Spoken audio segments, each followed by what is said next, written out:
हे guys, welcome back guys. आज हम एक नई मानवा को एक्सप्लेन करने वाले हैं। इसकी स्टोरी लाइन मुझे एकदम टॉप लगी और आपको भी इसमें काफी मजा आने वाला है। सबसे पहले मैं आपको इस कहानी का प्लॉट बता देती हूँ। यह कहानी एक ऐसे लड़के की है जो कि अपनी फैमिली यानी कि अपने मॉम डैड के साथ रहता है और इसका एक ही सपना होता है कि वो अपनी मॉम को एक बेहतर जिंदगी दे सके।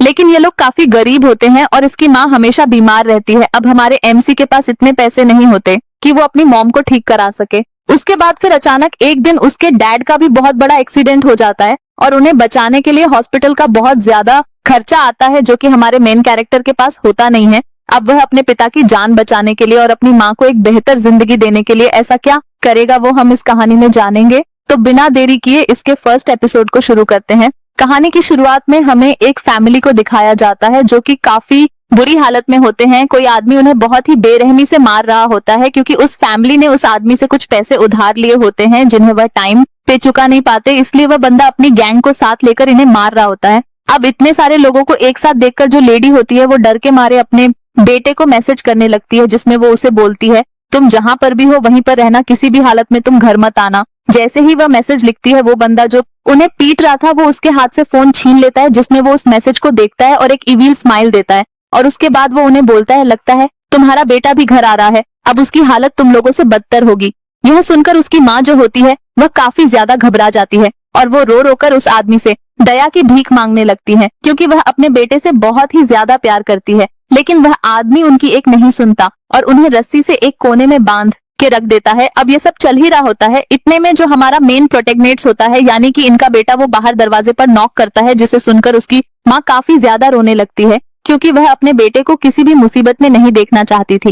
खैर अंदर से कोई भी जवाब ना मिलने पर हमारा मेन कैरेक्टर घर में एंटर कर लेता है और जैसे ही वह अंदर कदम रखता है एक बंदा हॉकी से उसके सिर पर अटैक करता है जिससे उसके सिर पर काफी ज्यादा चोट लगती है और यह देखकर उसकी माँ फूट फूट कर रोने लगती है। लेकिन यहाँ पर हम देखते हैं इस अटैक के बाद भी हमारा जो एमसी है वो जमीन पर नहीं गिरता और वो उस आदमी के मुंह पर एक पंच मारता है जिससे उस आदमी के सिर का कचुम्बर बन जाता है और यह देखकर उनका जो बॉस होता है उसकी फटके हाथ में आ जाती है। उसके बाद वह अपने लोगों को एक साथ मिलकर उस लड़के पर अटैक करने को बोलता है। लेकिन हमारा मेन कैरेक्टर उन सभी लोगों को बहुत ही बुरी तरह से पीटने लगता है। उसके एक एक पंच की पावर से उन लोगों की हड्डियां तक टूटने लगती है और वो उन सभी लोगों को कुछ ही सेकंड्स में ढेर कर देता है। ये सब देखकर उनका बॉस हमारे एमसी के डैड की तरफ चाकू लेके बढ़ता है, लेकिन जैसे ही वो उसके डैड को हाथ लगाता है हमारा एमसी एकदम गोली की स्पीड से उस पर अपने पंच से एक अटैक करता है जिससे उस आदमी का सिर दीवार में पिचक जाता है और वो उधर ही अनकॉन्शियस हो जाता है। खैर अब उन सबको मारने के बाद हमारा एमसी अपने मॉम डैड को खोलने लगता है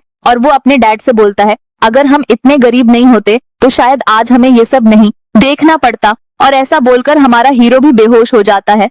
खैर अपने बेटे को इस हालत में देखकर उसकी माँ जोर जोर से रोने लगती है और यहाँ पर हमें हमारे मेन प्रोटेगनेट्स का नाम भी पता चलता है जो कि सन वू होता है। खैर अब इसके बाद सीन चेंज होकर हॉस्पिटल की तरफ जाता है जहाँ पर वो सभी लोग एडमिट होते हैं जिन्हें सन वू ने पीटा था और वहाँ पर एक बंदा नर्स से पूछता है इन सबको क्या हुआ, जिस पर नर्स बोलती है ये लोग एक फैमिली को परेशान कर रहे थे जिस वजह से उनके बेटे ने इनकी ऐसी हालत कर दी और वो लड़का अभी सिर्फ एक हाई स्कूलर है। यह सुनकर वह आदमी शॉक हो जाता है। इसी के साथ हमारी नजर वहां पर उस बंदे पर जाती है जिसे सन वू ने पीटा था और वो अपने आदमी से बोलता है, उस लड़के को किसी भी हालत में जिंदा मत छोड़ना। इस पर वो आदमी बोलता है, आप बिल्कुल भी फिक्र मत कीजिए, वो लड़का भी इसी हॉस्पिटल में एडमिट है और हमने ऑलरेडी ब्लैक बियर को उसे मारने के लिए भेज दिया है, वो लड़का अब नहीं बच पाएगा। उनकी यह बातें वहां पर खड़ा हुआ आदमी भी सुन लेता है और वह तेजी से सन वू के रूम की तरफ जाने लगता है और जाते जाते वह सोचता है ब्लैक बियर यहाँ के टॉप फाइटर्स में से एक है, पता नहीं अब उस बेचारे लड़के का क्या होगा। ये सोचते ही वह सन वू के रूम तक पहुंच जाता है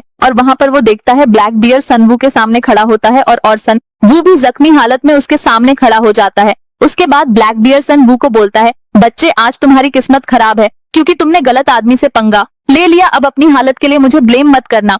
यह सुनकर सन वू समझ जाता है कि ये यहाँ पर किस लिए आया है और वो अपनी बॉडी से उन नीडल्स को निकाल लेता है जिसे देखकर ब्लैक बियर काफी सरप्राइज हो जाता है और वो सन वू को बोलता है, पहली बार मैं किसी को देख रहा हूँ जो मेरे सामने बिना किसी डर के खड़ा है, लगता है तुम्हें अब दिखाना ही पड़ेगा, डर किसे कहते हैं। ऐसा बोलकर ब्लैक बियर सन वू पर अपने हाथ से एक अटैक करता है। इस अटैक को सन वू रोक नहीं पाता और वह जमीन पर गिर जाता है और उसके मुंह से खून भी निकलने लगता है। बाहर जो आदमी खड़ा होता है वह यह देखकर बोलता है, मुझे लगा ही था ऐसा कुछ होगा, इस लड़के की जान खतरे में है, मुझे कुछ करना होगा। वह यह सोच ही रहा था। इतने में सनवू फिर से खड़ा होता है और बहुत ही स्पीड से ब्लैक बियर पर एक जोर की किक लॉन्च कर देता है। इस किक की पावर से ब्लैक बियर का फेस काफी डैमेज हो जाता है और वो ऑलमोस्ट जमीन पर गिर जाता है, लेकिन फिर वो अपने हाथ से खुद को गिरने से बचा लेता है। ये सब देखकर बाहर जो आदमी होता है वह शॉक हो जाता है और वो सोचता है मैंने पहली बार ब्लैक बियर को गिरते देखा है, और वो भी सिर्फ एक हाई स्कूलर की लात से। खैर, अब इसके बाद सिन वापस से ब्लैक बियर की तरफ जाता है और वो सनवू को बोलता है, बच्चे क्या तुम्हें सच में लगा कि मैं तुम्हारी किक से नॉक हो जाऊंगा? जैसे ही वो ये बोलता है, सनवू अपनी पावर से उसके मुंह पर एक जोर का पंच मार देता है, जिससे ब्लैक बियर का जबड़ा टूट जाता है और वो जमीन पे गिर जाता है। ये देखकर बाहर जो आदमी होता है, और उसके लिए मैं कुछ भी करूंगा, ऐसा सोचते ही सनवू बेहोश हो जाता है। उसके बाद एक छोटा सा टाइम स्किप होता है और हम सनवू को एक बेड पे लेटा हुआ देखते हैं और होश में आकर उसे कुछ भी समझ नहीं आता कि वो इस वक्त कहाँ पर है। और इतने में उसे एक मैसेज आता है जो कि उसके डैड ने उसे भेजा होता है। उसमें लिखा होता है, सनवू, अब वो वक्त आ चुका है कि मैं तुम्हें वह सब कुछ बता दूं जो मैंने आज तक तुमसे छुपाया है। इस मैसेज को पढ़कर सनवू थोड़ा सा परेशान हो जाता है। वह अपने डैड को कॉल लगाता है, लेकिन उसके डैड उसे एकदम सीरियस होकर बोलते हैं, सनवू मेरी बात ध्यान से सुनना, हमारे घर पे कुछ गैंगस्टर्स आए हैं, इसलिए कुछ भी हो जाए तुम घर मत जाना और तुम अपनी माँ की चिंता भी मत करना। वो इस वक्त एक होटल में सेफ है जो कि पुलिस स्टेशन के सामने है।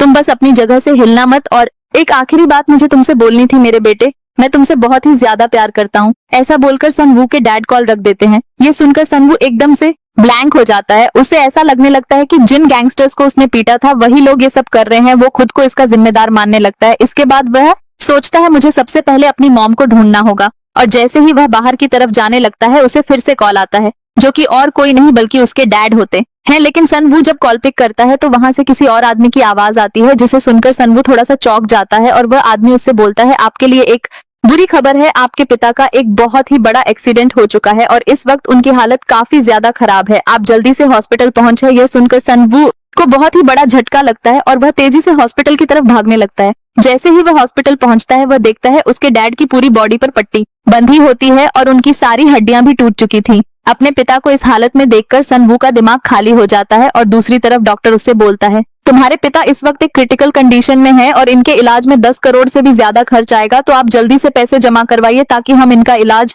शुरू करवा सक। इतने बड़े अमाउंट को सुनकर सनवू जमीन पर गिर जाता है और जोर जोर से रोने लगता है। उसे कुछ भी समझ नहीं आता कि अब वह अपने पिता को कैसे बचाएगा। लेकिन इतने में उसे उस आदमी की बात याद आती है जिसने उसे एक काम ऑफर किया था और वह तेजी से उस हॉस्पिटल की तरफ जाने लगता है जहां पर उसने उस कार्ड को फेंका था जो उस आदमी ने उसे दिया था। लेकिन जब वह वहां पर पहुंचता है तो वह कार्ड उसे कहीं नहीं मिलता, जिससे वह एकदम टूट जाता है और फिर जोर जोर से रोने लगता है। लेकिन इतने में हम देखते हैं वह आदमी फिर से उसके सामने अपीयर हो जाता है और वो उसे बोलता है, कहीं तुम मुझे तो नहीं ढूंढ रहे थे? इस पर सनवू बोलता है, मैं तुम्हारे बॉस के लिए कोई भी काम करने को तैयार हूँ, मुझे बस पैसे चाहिए। इस पर वह आदमी उससे बोलता है, अगर तुम हमारे लिए फाइट करोगे तो तुम पूरे 100 करोड़ तक जीत सकते हो। सनवू अब अपने पिता की जान बचाने के लिए और अपनी माँ को एक बेहतर जिंदगी देने के लिए सनवू इस ऑफर को एक्सेप्ट कर लेता है और वो फाइटिंग रिंग में उतरने के लिए तैयार हो जाता है। और इसी के साथ ये एपिसोड यहीं पर खत्म हो जाता है। उसे ये सब सपना लगता है, वह इस बात पर यकीन ही नहीं कर पाता कि एक बच्चा ब्लैक बियर पर भारी पड़ रहा है। खैर, इसके बाद हम देखते हैं सनवू ब्लैक बियर के ऊपर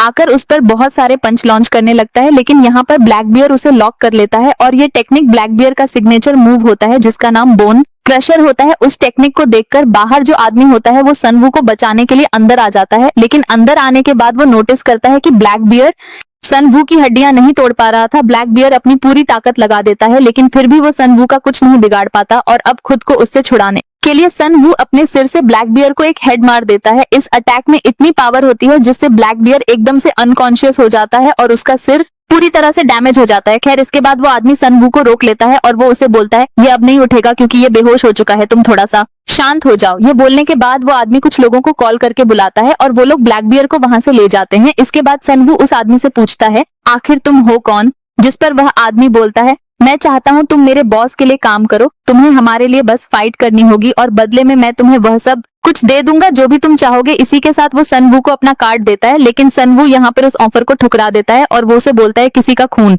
बहाकर पैसे कमाने में मुझे कोई भी इंटरेस्ट नहीं है, इसलिए तुम फिर से मेरे सामने कभी मत आना। ऐसा बोलकर सनवू वहां से चला जाता है और वो आदमी अंदर से सोचने लगता है, तुम्हारी सोच कभी ना कभी तो बदलेगी और उस दिन तुम मुझे खुद ढूंढोगे।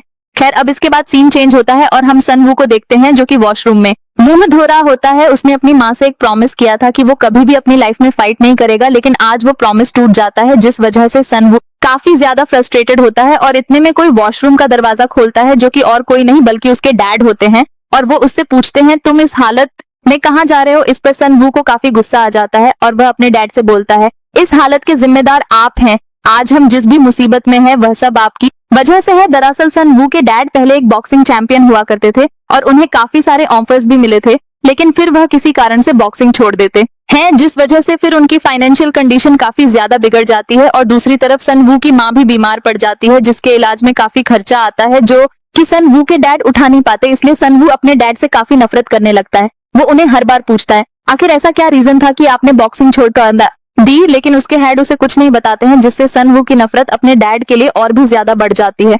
खैर, अब इसके बाद हम देखते हैं सन वू के डैड उसे बोलते हैं वक्त आने पर मैं तुम्हें सब कुछ बता दूंगा, और ऐसा बोलकर वह वहां से चले जाते हैं, जिससे सन वू और भी ज्यादा फ्रस्ट्रेट हो जाता है और उसके सिर में बहुत ही तेज पेन होने लगता है। इसके बाद वह सोचने लगता है मेरे डैड कभी एक रिस्पॉन्सिबल पर्सन नहीं बन पाए, उनकी वजह से मेरी मॉम की ऐसी हालत हो गई, इसलिए मुझे अब खुद कुछ करना होगा। मैं अपने डैड पर और डिपेंडेंट नहीं रह सकता, मुझे मेरी मॉम को एक बेहतर जिंदगी देनी है।